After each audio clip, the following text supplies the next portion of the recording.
Hey everybody, this is Stephen Handwerk, Executive Director of the Louisiana Democratic Party, coming to you live from Team LDP. Looking forward to talking with folks today and explaining how exactly our delegate selection process is going to work, how you can maximize all of your efforts in making sure that you get the votes that you're going to need to be successful to be our next delegate to our convention. So we're going to get started here in just a few seconds. We're going to allow a few more minutes to get some other people to log on. So if you can bear with us just for a few seconds, we're going to get started. A couple rules of the road. If you have any questions and would like to ask them of us, we're going to do our best that we can to answer some questions at the end of this video. It's probably going to take about 20 minutes for us to get through the content we want to get through. So make sure you ask your questions in the hyperlink that you have. You should have seen a post from us already that says, please place your questions here in the comments area. So please put your comments there and let us know. I'll also be answering any Twitter questions that we may get. So just mention me on Twitter, and I'll do the best that I can to answer any questions that come in via Twitter. So my Twitter handle is @Stephen Handwerk. That's @StephenHandwerk. And in case you're watching this video on the archive version, I'm also going to do the best that I can to answer any of the Twitter questions that I get as time goes on. So feel free to mention me. I'll do the best that I can to answer any of your questions as we proceed with the presentation. So I think we're going to go ahead and get started with the plan. And again, ask any questions that you might have on the down below. All right. So Joe, if you're ready with the slideshow. All right, everybody, here is our delegate selection plan for 2016. The exciting part about this is any registered Democrat in the state of Louisiana gets to be, can be a delegate, or can at least qualify to be a delegate. Now, we've had record numbers of individuals qualified to be delegates this year, and that makes us incredibly excited. We've also had record numbers of individuals already ask for ballots to be able to vote in these congressional district elections. So we're incredibly excited about that, and we're hoping you are as well. So Joe, go ahead and advance to the next slide. All right, so district level delegates, okay? The deadline is tomorrow for mail-in ballots. So we're strongly recommending that you share those links that we've put up on our social media and on our Twitters. Make sure that you follow us on all of those, and then share those links to get all of your family and friends to request ballots as soon as possible. Yes. We are switched over to you. So what we want you to do is go ahead and share all of those social media links and make sure that your friends know that tomorrow is the deadline. They've got to get their ballot request in by 5 p.m. tomorrow. We've got a strict deadline on that. So please make sure that they do that, and you should share that on all of your social media. Now, guess what? In case someone missed this deadline, in case you qualified kind of later on in the process and you weren't aware of the vote by mail deadline tomorrow, they're still going to have a chance to vote on April 30th. We will be doing in-person voting, but we're only going to be doing that in the 7 largest cities in the state. That's New Orleans, Baton Rouge, Lafayette, Lake Charles, Alexandria, Shreveport, and Monroe. Your screen just flipped, Joe. And now we're in, okay, we're going to flip back. There we go. All right. So we're going to, what you want to go back. So what we're going to want to do with this is we're going to want to make sure that any of the people that did not get a chance to vote by mail will also have a chance to vote. But again, because we only can secure so many locations in the state, and those are going to be in those 7 largest cities, that will be on April 30th. Now, those elections are also going to be run by the Secretary of State. So we can also trust in this process that a vote is really going to be a real vote, and there's not going to be any shenanigans happening across the state. Again, any registered Democrat can participate in this process, and ballots will be mailed out this coming Monday to the mailing addresses on everyone's voter file. Again, those ballots then must be received back here to our office no later than April 27th at 5 p.m. You will be able to, they will have a postage paid envelope already included in the package that they will get to send those back. So as long as they drop those in the mail no later than April 25th, they should be able to reach us by April 27th. Now, it is imperative, though, that those ballots be placed back in the same envelope that is given to them in the mailing. Those ballots and the envelopes have to match. They must match. Okay, ballots must be returned in those envelopes. Like I said, that's incredibly important to make sure that we record who those individuals that return those ballots back. Because on April 30th, we're going to allow people to vote in person, but only those individuals who haven't had a chance to vote yet. So if you've already voted in the vote by mail program, you're not going to be allowed to vote again on April 30th. Again, you only get to vote once. Okay, Joe, you can go to the next slide.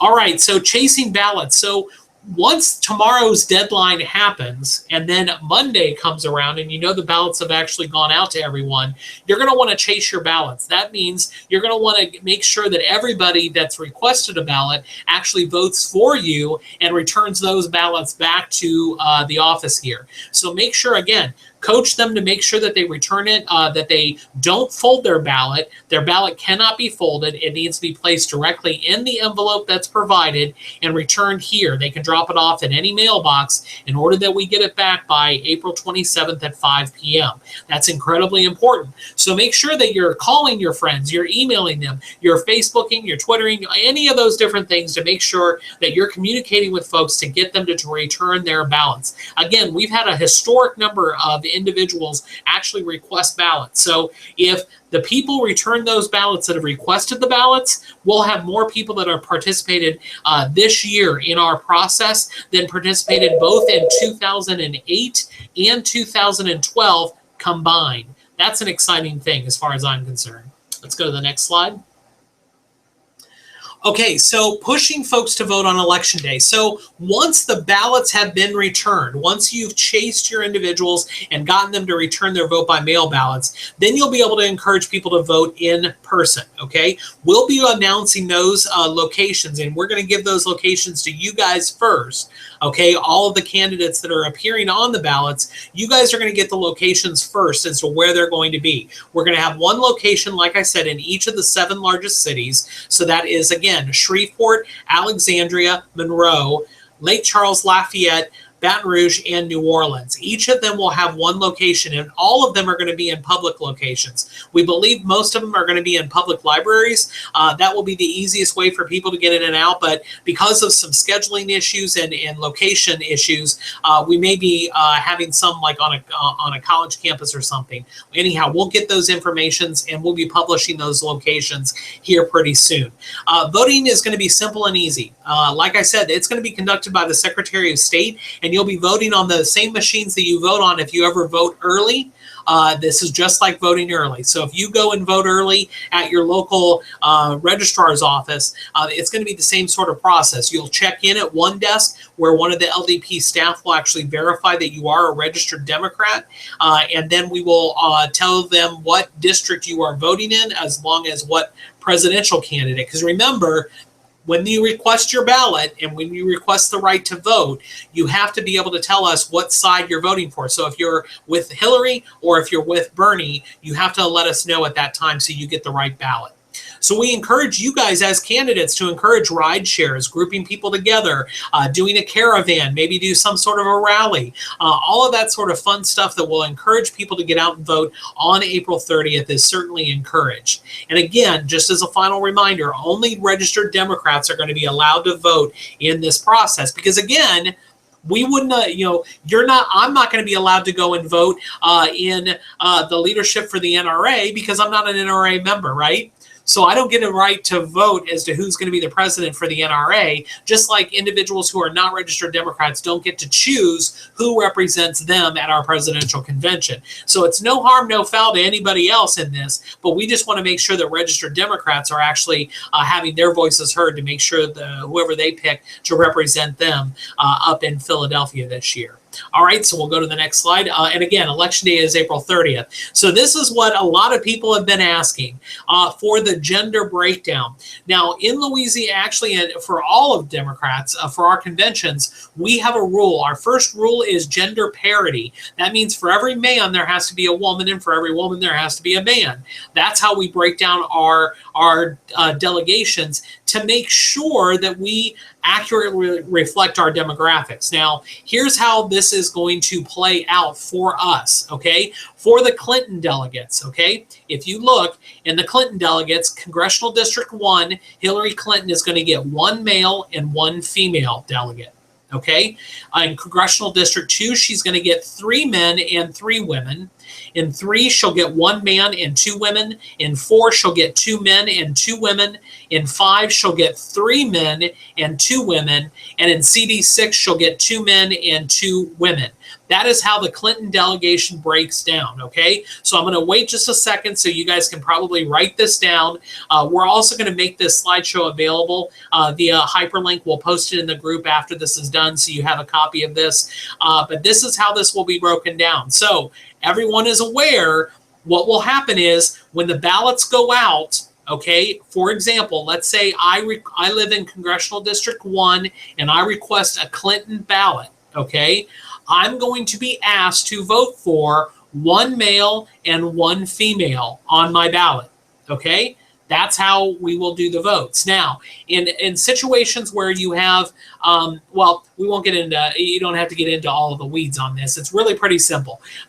You'll be voting for how many we have there. So you'll be able to vote in CD1 for 1 male or 1 female. In CD2, you'll be asked to vote for 3 males and 3 females. That's how this will work. If we'll go ahead and go over to the Sanders breakdown. All right, so Senator Sanders, this is how his breakdown looks, okay? CD1, he gets 1 and 1. CD2, he gets 1 and 1. And CD3, he gets 1 and 1. CD4, though, this is how things get a little bit shaky. Because of where he placed in CD4, he's only going to get 1 male and no females. Okay, so if you are a female and you put yourself down as to run as a Sanders delegate in CD4, regretfully, there are no delegate slots for you. The same is also true if you're a male and you are running to be a Sanders delegate in CD5. There just simply aren't any seats there. We have to pay attention to our gender breakdown, and because of the rules, it's very strict on how we number these out. So this is how the delegation has broken down. So it's all laid out here. Again, we'll make this available to anyone who has any questions. We'll make it available via hyperlink in a PDF format so you can take a look at this. So we'll go ahead and advance to the next slide. How ballots will be counted and winners announced. So as you can see, that's actually the stage of the Denver convention, if I'm not mistaken. No, it's Charlotte. That is the Charlotte stage. It's really pretty simple. What's going to happen is everyone gets to do their vote by mail. Those have to be in by when? 5 o'clock on April the 27th. Those have to be returned to our office by 5 o'clock on the 27th. Those will all be then recorded in our voter file as those individuals having cast a ballot, not who they voted for, but that they voted, so that they won't be allowed to vote in person on the 30th. So on April 30th, we will be doing our vote in person as the last chance to vote for district level delegates. And those elections will be held, again, one location in the 7 largest cities that we have throughout the state. All of those tabulations from the Secretary of State, we will then get a ticker tape from them telling us what the votes were there at the location. Then we will bring those back, and that will be from all of the locations. So, for example, if you if you go to college here at LSU or at Southern, and so you're going to college here in Baton Rouge, but you're from Shreveport, okay, you're still going to be allowed to vote, and your ballots are still going to be valid for you to come and vote in person here at the Louisiana Democratic Party. That's where we're going to have the location for Baton Rouge. Okay, you can still come in and vote, but you'll be given a Shreveport ballot. Okay, because you live in Shreveport, right? So we will be able to follow wherever the voter is. Every single one of our voting locations is going to have all of the ballots loaded. So you'll be able to vote in any of those. So Once we get the tabulations from there, we will come back to the office on Monday morning. We're going to open the office at 9 a.m., but it's going to be closed to regular business. And the only thing that our staff is going to be doing that day is counting ballots. Okay, we have a special machine that will be running the ballots through. We will then add that to whatever the results were on the different machines throughout the state for the in-person voting. We will add those together. We will put together a temporary list. The temporary list then will be published on our website by the end of business on on that first day, which I believe is May the 1st or May the 2nd. Yeah, May 1st. And so by the end of that day, on Monday, all of that information will be out for the district level delegates, okay? Now that's different than the other types of delegates, and I'm going to talk about those here in just a second.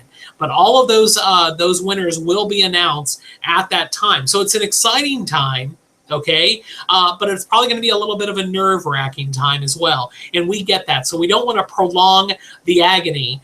We want to actually have that. Now, if for some reason you would like to have a representative here, or if you would like to come to our office, we do ask that you let us know in advance, okay, that you're coming to the office. So shoot me an email, let me know. But we will be counting those ballots here in the office, and as that information is available, we will be publishing it on our website. Now, all that we've been talking about today has been district level delegates. That's where the lion's share of our delegates are. After all, 33 of our delegates are actually elected in the districts. But we also have PLEO delegates, which are party leaders and elected officials. And we also have at-large and at-large alternates. Those categories will all be elected on May 28th at a Democratic State Central Committee meeting. So if you're not on the ballot, okay, in the district level, because some of you chose to only be delegates or only be candidates at the PLEO or at the at-large level, that's perfectly fine. But the only people who will be voting on those days are going to be our state central committee members. So it's a completely different demographic, and it's a completely different way that those elections are going to be conducted. Now, I can tell you there are some individuals that run in the district level, and then there's still time for you to qualify to also be on the ballot. If you're not successful in the district and you'd like to run at large or PLEO, there is that availability. You are allowed to do that. You are allowed to then qualify. There's a small window of time after the results are announced for the district level and before we close qualifying for the PLEO and at large. There is that possibility, but I can tell you this. As of last Wednesday, there were already 150 candidates that have qualified to be an at-large delegate, and there are only 11 at-large delegate slots. Okay, so I just want to kind of make sure everybody is aware that that is increasingly difficult. That's why as I toured the state and I met many of you as I was touring the state, that was why I kind of reminded everyone that guess what? The easiest way to become a delegate is if you actually qualify and run a campaign in the district level, because it's so much easier to win there than it will be on the statewide at-large level, because there's just going to be so many people that are running. So that pretty much concludes most of the stuff that I wanted to get through today. I think now we're going to go ahead and start taking some questions. So if you have questions, Joe, if you want to advance the slide, if you have questions, certainly inside this Google Hangout that we're doing right now, if you want to ask questions below, please do type in your question. We'll do the best that we can. I'm going to go ahead and switch back over to our camera so Joe can go back. You get to see my lovely mug as we move forward on this. So if you do have any questions, post them there. You can also @mention me, shoot me a tweet, ask me any questions that you may have. I'll do the absolute best that I can to answer any of the questions that we have. You can do that. First question, is the gender delegate count only for district level or also at large? Yes, so that's a really good question. The question that we had that came in is the gender breakdown also important or also going to be taken into account for the at-large and PLEOs? And the answer is yes. All levels, we need to make sure that we have gender parity. So all of those are broken down. So I can tell you, like, for example, let me pull off the right sheet here. 4 at-large delegates, okay? At-large, there we get a total, as a state, we get 11 at-large delegates, okay? Here's how that breaks down. Clinton will get 3 men and 5 women, and Sanders will get 1 man and 2 women for the at-large level, okay? For the PLEOs, we have Clinton will get 2 men and 3 women, and Sanders will get 1 man and 1 woman. That's how those are going to break down. So gender parity is incredibly important to us as a party, and that is therefore made up for, reflected in all of our numbers as we break them down. We have another question? Okay, we have another question. If you are a transgender delegate, how does the DNC delineate gender? It's how you identify. However you identify is what you should mark down on your form, and that is how the DNC reflects you. So it's your personal identity. However you identify, you should mark that down on the form, and that is how we will that's how we will interact with you. Okay, are there any other questions? You might want to refresh the page. Any other questions? One of the things that I've found incredibly important on this is group yourself together. Find other individuals that you may have something in common with that you can actually campaign together on.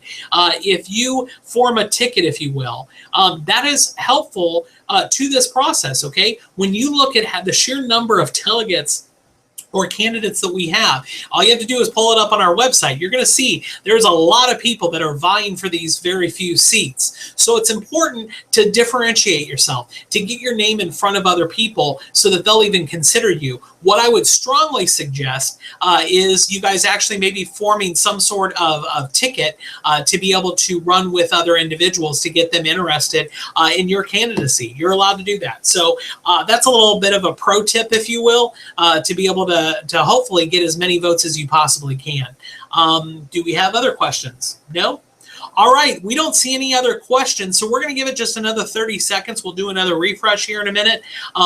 We just want to thank you guys for participating in this process. It's incredibly exciting. Pretty soon we'll be announcing it, who the winners are. So hopefully this interesting ride we're all kind of on together, and hopefully it's going to culminate in Philadelphia this summer. Again, the convention is July 25th through the 28th. You are responsible for your own costs. Our delegation hotel, it is the DoubleTree by Hilton Center City rather, and we're all going to be there. We're going to be sharing a hotel with South Carolina and the host state, Pennsylvania. So we're excited about that. It's going to be a really good time. If you are a delegate, you get right of first refusal on the hotel rooms. So that's a good thing. Now, the bad thing is they're pretty expensive. It's going to be around $400 to $450 a night.